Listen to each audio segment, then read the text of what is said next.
My name is Paul Reynolds. Most of you will have no idea who I am and never have seen me before, for which you will be eternally grateful.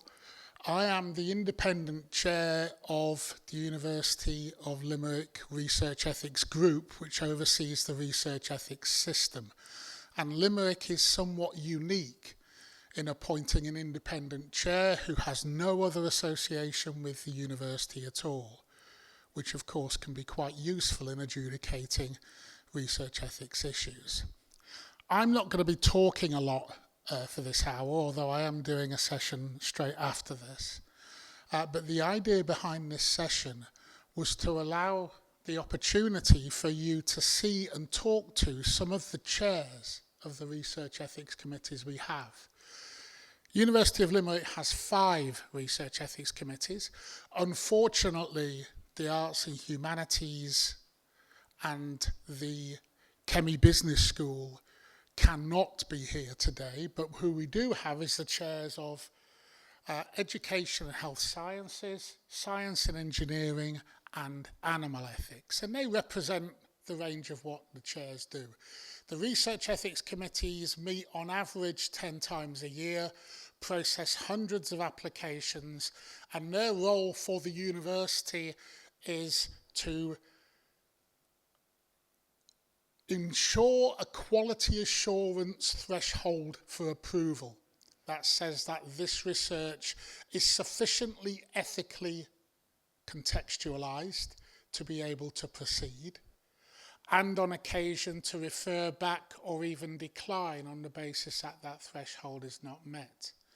For you, the regulatory role, whilst I often think it's the role you think about most, the role is actually critical peer support. When you put an application in, these are the people who oversee the committees of people who will look at your applications and try to provide peer support to improve or enrich them. And I want to emphasize that.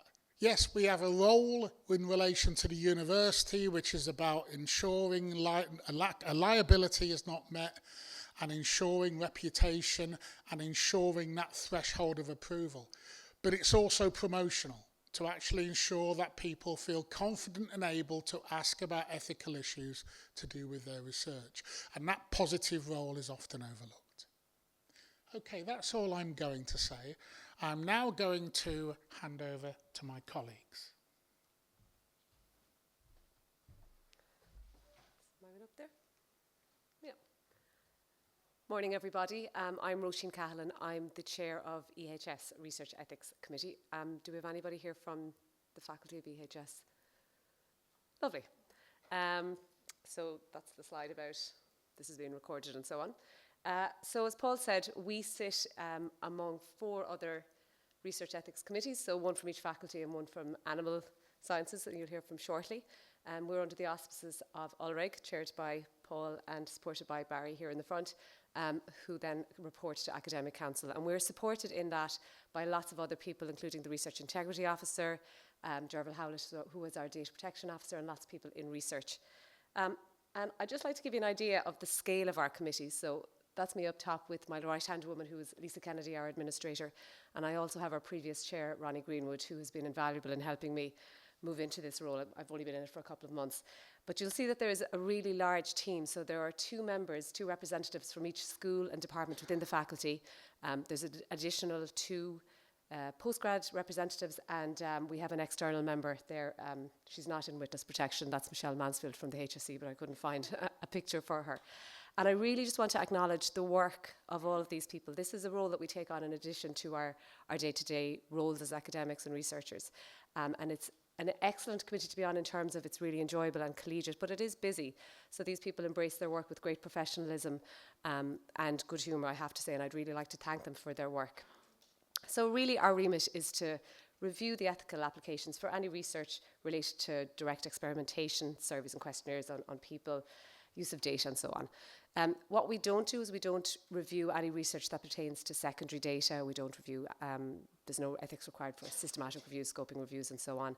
And on occasions there will be other ethics bodies that you will be required to obtain your ethical approval from. So, for instance, the HSC or TUSLA. And in those instances, we do like to have a record of those applications, but we don't actually approve them ourselves. And to give you an idea of the past 6 months, we have looked at about 180 applications. So that varies month to month, but it's about on average 30 applications a month. So that covers expedited and full applications. So it's a really large body of work. So as many of you will know, the applications will come in, there'll be feedback, and there's a lot of over and back. Additionally, there's lots of chairs' decisions, lots of meetings and communication. So as I said, a very busy committee, and again, just to acknowledge the work of my colleagues. And I suppose the big takeaway from all of this is that EHS research really is thriving. And it's in a good place, and we're very happy to see that, and we're very happy to see those applications come in month on month. I just wanted to have 2 quick slides about some top tips and some upcoming things that I'd like to point out. So the first thing to say is that we are pro-research. So like Paul was saying, we want to support your research, we want to make research happen, and we want to work with you to overcome any potential obstacles or issues that may arise in relation to the ethical conduct of your research. And that's a really important thing to do. I know many of us would perceive ethics as another step we have to go through, but it really makes you crystallize how you deliver your research and how you design your research. And it is very much a critical peer, a critical friend process. Just to point out is that the PI is responsible for your application. And the reason that I'm saying this is lots of people who are postgrads, postdocs, even FYP students sometimes think that they are to do the application. That is not the case. And just to encourage our PI colleagues to review work that you have your students do for you, it can be a source of frustration when the quality of these things that come into us are substandard if a PI hasn't looked at it. So in terms of collegiality and respecting our professionalism, just for PIs to look at that. For anyone engaged in health research, I'd really like to emphasise the importance of reaching out to the Health Research Officer, Carol O'Sullivan, first, before you even come to us, because that will really make your journey that much easier.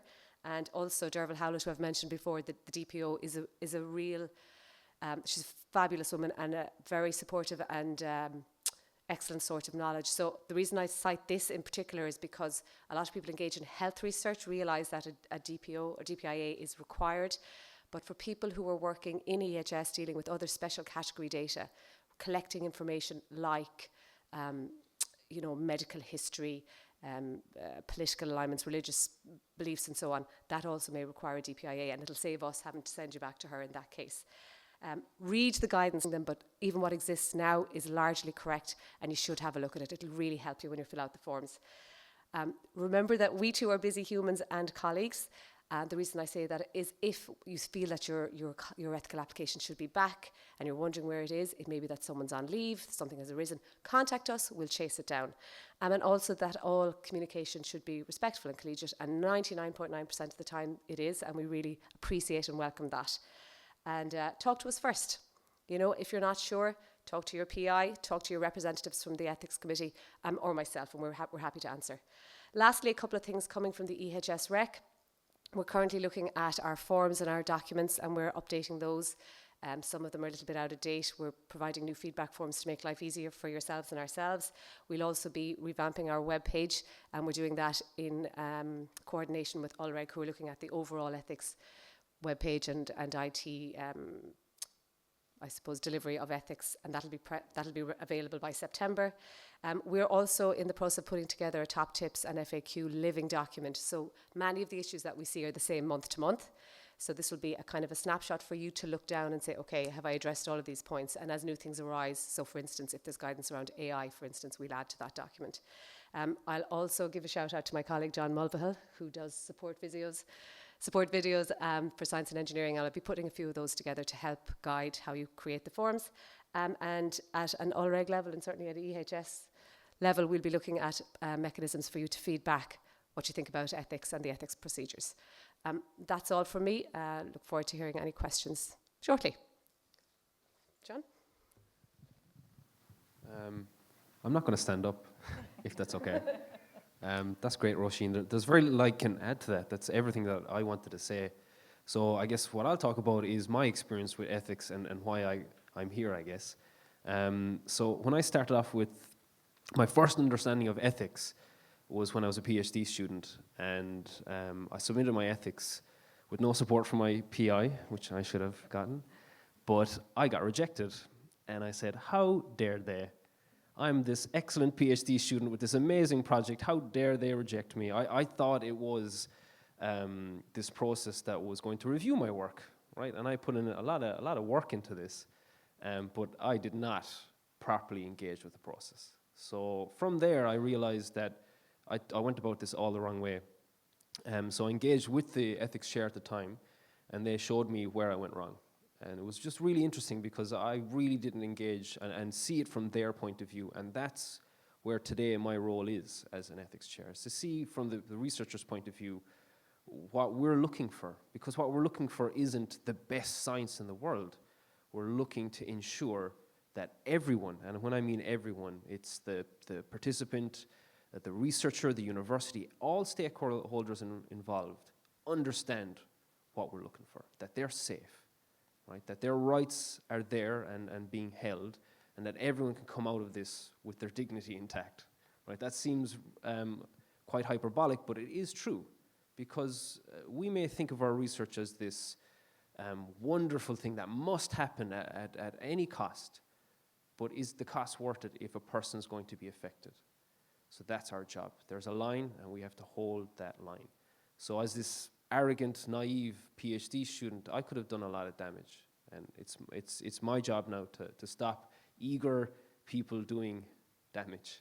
It sounds ridiculous, but as a PhD student, I did a lot of damage in the lab. So it's important that we kept that just to the lab. So again, the things that a lot of people, when they write these applications, that they just don't know where we're coming from. And it's my job to try and to fix that. So what I look for, right, is to ensure that everyone involved, as I said, is safe, right? That seems like a strong word, but it is true. That what you're doing ensures that the participant feels that they're safe. So if it is something, and we don't get this a lot or at all, but if it's an exercise, that it's being carried out in a safe way, that people who are competent are carrying out this study that involves some sort of exercise. That might be something that you do a little bit more than us. If it's a survey, a simple online survey, that you're asking questions that are competently put together. So that's what we're looking for. The other things that we look for are to ensure that the participant is informed, and when we mean informed, that the information given to them isn't this 4-page, 5-page information sheet, that it's written in a lay language. And that's important as well. So first, that they're informed, and when they give their consent, that you can prove to us that they have consented. Right? That's really important as well. So if you put yourself in the shoes of the participant and you walk up to them in whatever way, or you contact them in whatever way, that it's done in a way that, it's informed and I've given you my consent to do this study. Then next, as I said, we look to ensure that it's done in a safe and competent way, and that, of course, people's anonymity is ensured where possible, and also the access to people. So a lot of lecturers think, okay, I'm going to do a study now on my class, and I'm okay to do that, but there's a dynamic that needs to be ensured. So a lot of people think they can do research and it's innocuous, but there's a line that can be crossed, and it's our job to just guide you to the right way. It's not like the work is wrong or there's something bad happening. It's our job to ensure that that you're not doing it incorrectly. So going back to me originally as a PhD student, there was nothing wrong with what I was trying to achieve, but there was a lot wrong in how I was doing it, and it's my job and our job to stop that from happening. So yeah, I think that's me in a nutshell. There's very can add other than it's been a brilliant process working with Paul and Barry, trying to solidify the process here and the engagement across all the different chairs. It's great to see all the different committees and what they do, and each year we try and strengthen what we do together. One big thing that Roisin mentioned earlier is I created videos for the students, because I put myself in the shoes of people who carry out these applications, because we were getting applications that were written not in the way that we'd like to see them. So instead of complaining back to the people who wrote them, I said, you know what, let's create videos, let them watch it, and give them the expectation of what we wanted. And I have seen an improvement. It's been great. We can literally see the people who've watched the video versus those who haven't, and that's okay. But you know, it's trying to get that detail across. What do we expect? And hopefully those videos, and you're saying you're doing videos as well, so hopefully that'll improve the quality on your side. So yeah, that's pretty much me. If anyone has any questions. We'll do questions last, great. Okay, good morning everyone. My name is Bridget Young and I'm the chair of the Animal Science Rec. And everything that John has said is actually similar to what I do in my work as Animal Chair Rec, only that we change it from a human to an animal. And in doing that, we have an oversight body, so it's the Health Products Regulatory Authority. It's the national and EU regulatory body for working on animal science studies that we have to respond to as well in terms of the type of work that's been done. So specifically, if there's work being done where there's an intervention into the live animal, we have to make a request for documentation to be submitted to the HPRA. In what we do, we're guided by what we call in the animal world the 3 Rs, and the 3 Rs specifically refer to reduction, refinement and replacement, and there's guidelines for that, and we have specialists on the committee that will be able to guide on that if you do find that you need to work on an animal-based study where you're working with live animals and you are applying the 3 Rs. The expertise of the panel are mostly, depends on the applications that's been made. If you are not making an application that has to go through the HPRA, it will be animal-based specialists, a statistician, and also we have individuals from the law school as well on our committee. And then if the application that you're making has intervention with animals, so the threshold that is worked on is it's the pain threshold of inserting a needle into an animal. From that level and above, you're in HPRA regulation mode. So in that particular case, a scenario like that application and the ethics approval requires the designated veterinarian to be on the panel. And what we call our animal welfare body has to be brought on board to evaluate the ethics application, including the animal ethics committee. So our approval process is very similar to John's, but we have one form, and the form that we use, it's a short form for individuals that are not going to be doing any intervention work with the animals, and it's a straightforward form whereby you give a layperson view of the work that you're going to work on with those animals. Now, in this particular regard, like John had said, it is useful because it gets you to stop and think of an experimental protocol, and you have to think it through clearly. In that experimental protocol that you describe, you must give experimental design and details in terms of the statistical analysis of it. And that is the short form of the application, so it's quite straightforward. The long form is a little bit more sturdy, I would say, and this is where quite a bit of the detail, specifically in relation to reduction, refinement and replacement, has to be brought on board. And there's needs to do some statistical calculations on what we call power calculations in terms of the number of animals that are being used on the study. We are there to guide on that, and indeed the HPRA themselves have a fantastic team of individuals that can guide on full application forms if that's what you need to do. I don't think I have anything else. That's the general guideline. I think in terms of the chair of the Animal Ethics Committee, I think for once in my life I've pulled the long straw because I get very, very few applications in, which is appreciated. But in my, I suppose, year and a half on the committee as a chair now, I've learned a lot, and I've learned a lot from all of the other committees. But the Animal Science Committee is that bit slightly different in terms of our approach to the protocols, specifically if it's intervention with the animal. I might just add in this one as well, for those of you considering to do live animal work, I recently started up a study where we were looking at what we call gastroscoping of horses, which is basically putting a camera down into the live animal. And I was questioning whether or not this type of experimentation would require HPRA approval. And in that piece of work as well, we were doing some blood sampling. So I had to go through the HPRA for a classification request to define specifically what we were doing before we had to go through the long form. And I suppose the detail that's provided and the necessary details that's provided in order to understand whether or not you're requested to complete documentation for the HPRA and have the work licensed, which is another aspect of the animal work. All of the work has to be licensed that you do, and the individuals doing the work must also be licensed. So it's a big undertaking to go into that space. But in the work that I was doing, I had great support from the HPRA before we embarked on that study to kind of give us the guideline in terms of what was needed to follow through with the proper regulations. Okay. Thank you.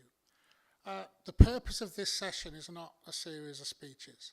The purpose of this session is for you to ask whatever you wish. It can be specific of these committees, it can be general, it can be a gripe you have, it can be an open question. Please remember the definition of the idiot question is the one everyone wants to ask, but everyone's too embarrassed to do so.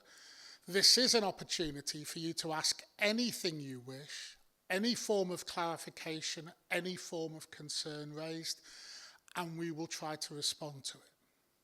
So the floor is open for you to ask or comment as you wish. Okay, can you hear me? So, good morning, everyone. That was really informative. Thank you very much. And I'm from University College Cork. Delighted to be here. It's a great initiative, the Research Week. So I suppose in my role is research integrity support. So I would work in partnership and closely with our ethics committees across UCC. So one of the things that we have been looking at other institutions, and there's very differing opinions on, is in terms of training. So training on research ethics, be it your processes and the how-to, or the broader principles of working with people such as vulnerable adults and children, or in animals as well. So for my first question is, do you mandate research ethics training for applicants, such as the PIs you were saying have to submit, and or say postgraduate students? Do you mandate the training? And if you don't mandate the training, how do you cajole, encourage, make people undertake training? And what kind of training is it? Do you have? I know EpiGM, Research Integrity Online, has 2 specialist modules, one on working with animals and one on working with people. But do you have in-house training and so on? So it's just, I suppose, that broader issue of ensuring that people understand the principles, but also when you get the applications that they are of good quality because people know what's expected and what the process is. Okay, maybe if I take this first, then my colleagues can chip in. I'm quite acutely aware of research ethics training in Ireland. As a couple of months ago, I more or less completed an Irish tour of most of the Irish universities, giving them their training on our research ethics committees. So I was at Cork. There is no compulsion for anyone to do this form of training. It is a matter for them. At UL, there are at least 2 sessions a year, which I run, and at faculty level, there are information sessions. But the university level sessions are detailed training sessions on either research ethics committees and how they should operate, or specifically for PIs on research ethics. There's also a number of good European resources and good Irish resources and good scholarly resources. And one of the things we're going to try and do is be more explicit about how we point them out. But the reality is people come for training if they feel they need it. Often they feel until they get to an ethics committee and experience problems that they don't need it. And all you can do is ask people to come. The thing about ethics training as opposed, for example, to GDPR is GDPR, you know you've got to comply. There's no discussion. And the maximum fine for a serious breach is 20 million euros. So people are a little bit careful. That sort of training can also be done online and largely by module. Ethics training to properly work is deliberative. It requires discussion. So there's no compulsion. It's also worth saying, in Ireland, there is no single model of research ethics committees. For health, the HSE provides an overarching common system, but actually if you look across Europe, research ethics committees are very, very different in their structure, in their ordering, in how they deal with issues. It's also worth mentioning, while we primarily are concerned with participants, whether human or animals, there are issues to do, if any of you are historians, with the use of archives. And any of you are historians and think that ethics don't matter, consider the case of David Irving, who peddled a career as a reasonably good German military historian into Holocaust denier. Likewise with environment. Environmental ethics came to the fore in universities when universities realised that injudicious use of environmental resources meant they couldn't repeat some of their material, some of their experiments, because the fauna and flora had been irretrievably changed. So there's a lot of range of different ethical issues. But in a sense, people have to recognise the value of them first. To me, the fact that we have ethics training and people don't choose to avail themselves of it is singularly unfortunate. Especially then, when they come to do their applications and put quite a lot of work in and still simply don't grasp the issue. And as I'll say in the next hour, the research ethics is constantly changing. What are issues 5 years ago are different issues now, whether it's changes in GARDA advice, whether it's changes in the paradigms within which researchers operate, and more to the point, changes in relation to WWW, ICTs and AI. So it's an area that needs work. Unfortunately, that's not always appreciated. It's your responsibility. It's your responsibility as potential PIs. It's your responsibility as researchers and as teachers on modules that involve some degree of research practice, your responsibility as researchers. And there isn't a university who does this exceptionally well because, of course, there are other pressures on the curriculum.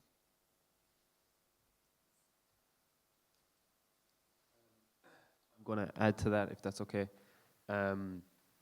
So I agree completely with everything you said, but I find myself a lot of the times correcting people because they ask me, oh, you're research integrity, right? Because they don't know the difference between ethics and integrity. So that's what you're dealing with, so I completely understand where you're coming from. But it requires a multifaceted approach to try and get people educated on ethics to the level that the standard is where it needs to be. So I'm just going to tell you what I do. It's not perfect, it requires a lot of effort, but it's got the results for my faculty. So I'll always go to a faculty board meeting and talk to the PIs because I know they have to attend it. So I'll give a quick 3-5 minute overview of this is when applications are due, this is what's required of you as the PI, so that I know there and then every PI within my faculty have been educated. They can't blame me or blame that they didn't know. So that's the first step. The second step is I know that it's going to be the PhD student or the final year project student that's going to write the ethics. So that's I've created videos for them. So bite-sized videos, because I mean we're in the age of TikTok. So I mean a 50-minute lecture on ethics is not going to do well. So I've created like there's 6 or 7 videos, and I've done it in such a way. First video is, do I need ethics or not? That's the title of the video. The second one is, how do I fill out section 1? So instead of just doing a full 50-minute video on how to fill out applications, I just go, maybe they know how to fill out the first section and they don't want to know about that. So I just do it section by section so that they can skip ahead to where they're finding their issue. The other thing I did is the form that they open up has comments to the next of it using an example. So I've filled it out for them using a very basic example that's relatively complex in how the project is done. so they can compare to their own. Okay, that's how I would do it. This is what I'm looking for, so that everything's laid out for them. It's almost giving them the tutorial that they need to do because it's within their own time. Because I know we could do an ethics training every week within UL, and more than likely people won't turn up because they want to do it in their own time. Whether that's right, I don't know. And ethics does need discussions. Even in the 6 years I've been doing it as chair, or 5 years, it's changed so much. But for people who just want to get it done, that want to write it the way that is needed, that's the way I found that's worked. So making sure PIs know, making sure PhDs and the students or the researchers can fill it out to the level that we expect. That's the two-pronged approach. And is it required across all ethics committees that PIs submit, or is it just No, well, No, it's ours is the same. Yes, the PI submits, yes, and the PI is responsible for the details that's provided in the application form. Just in terms of training for us as well, because we're looking at animals and intervention in terms of a pain threshold, we've quite a lot of specialists on the committee, specifically for bringing in the animal welfare body, and they all have to have training. So some of our committee would have taken what's called the last course, which is specific training related to animals, and the now PIs are doing courses in UCD. It is on the care and regulations in relation to animals. So there is mandatory training when you start working with intervention with animals. But our application is the same as John's, and it's the PI that is responsible, yes. if I could just add a couple of things. Absolutely agree with everything that has been said. We would also have in our structured PhD, which is the usual model that most our postdocs, our PhD students would take, research integrity is built into that, and I would meet with the new students to talk about research ethics and the nuts and bolts of that. We also use the Apedium here in UL, the Research Integrity Apedium, and while it's recommended, it's not mandatory, but what we're seeing more and more is because so many grants require you to have done that, which is a really good thing that is becoming the mainstay. People will do that. I would say it's very light touch. That more detail is required, and that's why. And there's a huge amount of individualization, as John was saying, but it's a constant conversation. And I'd say the other thing to say is that particularly at undergraduate level, it's probably module leader. If people are doing research modules, that's where research ethics needs to be introduced initially. I think it's probably beyond the remit of the research ethics committees and the workload that we have to be doing more than we are currently doing. But we do provide a lot of talks, resources, communication, and I think just making people aware that is available is really important, and knowing who your representatives are and who to talk to. Point of clarification for those of you who may not be familiar, principal investigator is a person who leads the research. That includes those who supervise master's dissertations and PhDs. While the student can be a PI, they are a co-PI with a supervisor, because a supervisor has fundamental responsibilities. The other thing to say is that the broad distinction, rule of thumb between integrity and research ethics. Research ethics makes the assumption the person has problems in relation to how they see through ethics in their project. There may be degrees of poor practice. Integrity makes the assumption there is malcontent and there is bad intent. And broadly, while we may find one while looking for the other one, there are fairly robust systems for moving things in those particular directions. So integrity is always a more regulatory and disciplinary issue in relation to bad practice and intentionally bad practice, corruption. Whereas research ethics tends to start from the position that someone may have made poor judgments and they can be redeemed. Sorry, we had somebody up there. Hi, my name's Emma. I am a doctoral student with EHS, and I just had a quick question for all the panelists. What is a common critical mistake that you see on applications, and what's one way or advice you have to combat those? Spelling and grammar. That'd be the number one for me. As I was saying, we're putting together kind of an FAQ of top tips because we do see the same things over and over again. One of the big things we would see is where your data is stored. So there used to be the guidance, you know, you'd have it on the PI's laptop and it would safely secured here, there and everywhere. So now it must be on the GDPR compliant UL1 drive. There's usually issues around mixing up anonymization and pseudonymization, the latter where you can identify someone via a key or a code. There's issues around that. But I would say it would be more so in the supporting document, like what John was talking about in terms of the information leaflet, what you're telling your participants about what they should do and what to expect, and being very transparent and very clear about it and not using overcomplicated language. The other thing is, God, I actually could go on, but I'll stop. Explain to us what you mean. I work in physiotherapy and health sciences predominantly. I don't understand a lot of the parlance in say, education or psychology. Treat us as if you expect us not to understand. We spread our reviews amongst, we try to allocate it to a discipline expert and a non-discipline expert, but that doesn't always happen. But make it as clear as you can so we're not going, oh God, what are they talking about? So I'll stop there.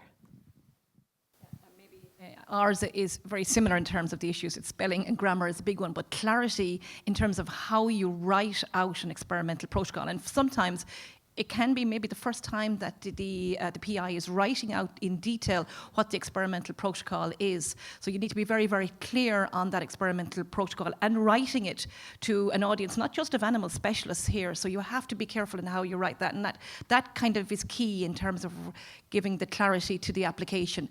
One other additional aspect that we find is the challenge that the applicant has in terms of statistical analysis and the writing of that and the approach to that. Sometimes we have to go back to them again and ask them to reapproach how they're writing it from a statistical perspective. But yeah, those are the key things that we would find on our application. The other thing is you have to write the application, with the view of what are you doing with the participant, right? That's what we're looking for. A lot of people write essays, literature reviews of how awesome this research is, and we don't care. We're not here to say that you're better or worse than anyone else. What it is what are you asking to do? Is it a survey? Is it an interview? Is it a focus group? What is it? And then to break it down, like, you know, treat us like we have no idea what's going on. And that's what we've done with our, I don't have it here, but our first thing is a table. And you tell us, you tick a box of, is it a survey? Is it online? Is it physical? What is it? So that's the first thing that you need to try and convey to us. You know, why are you doing this, of course? What it is that you're doing. And so that we can go, okay, now that we know what it is you're asking us to do, what you're looking for ethical approval for, then we can go into the detail. That's your first port of call. After that, then it's, you know, every application form is the same. It'll ask you how many people you're going for, you know, and why. So just give us the basic logic. It might help to think about it this way. One way in which a researcher dealing with human participants may want to think through how they organise their research, just to visualise what would happen if they were a participant. Look at it from the participant's point of view, okay? Go through the participant's experience from the moment they're contacted or they respond to a broad contact to the moment it's disseminated to them. But likewise, one thing you might want to do as potential researchers or PIs is to put yourself in our shoes. Now, unless an REC decides it wants a midpoint report on a long project or a high-risk project, the main interventions we make are at the design stage. It's when you've designed the research and it's ready to go, but before any research takes place. And just to be clear, there is no such thing as retroactive approval. You start doing your work, your field work, for example, before you have approval. It's the red line. But if you think in those terms that we have to make judgments and adjudications on behalf of the university at the design stage, this is why actually spelling and grammar and how you write it is so important. Because in part, ethics approval is a quality assurance process. Now, if all I have to look at is an application and you couldn't be bothered to complete it or write it properly, or it's jargon filled without adequate explanation, or it's incomplete, How can I, to use quality jargon, have confidence? And often I say to people, when the only applications I look at UL are appeals, because I'm the chair of ul.ie, I'm not chair of the committee. But one of the things I put to people when I do is, how can I have confidence that you will treat people with respect and do what you say if you cannot make your application of a high quality? And that's the last fence. Often, once you've got approval for the design, we don't intervene further unless you come back to us, and happily some do, and say things have slightly changed. I was very pleased to see a number of people who came back when COVID started just to tell us on a page that they couldn't do their surveys or interviews face-to-face anymore, they would be online. Entirely appropriate behaviour, absolute confidence in their integrity, but also their sensitivity to participants.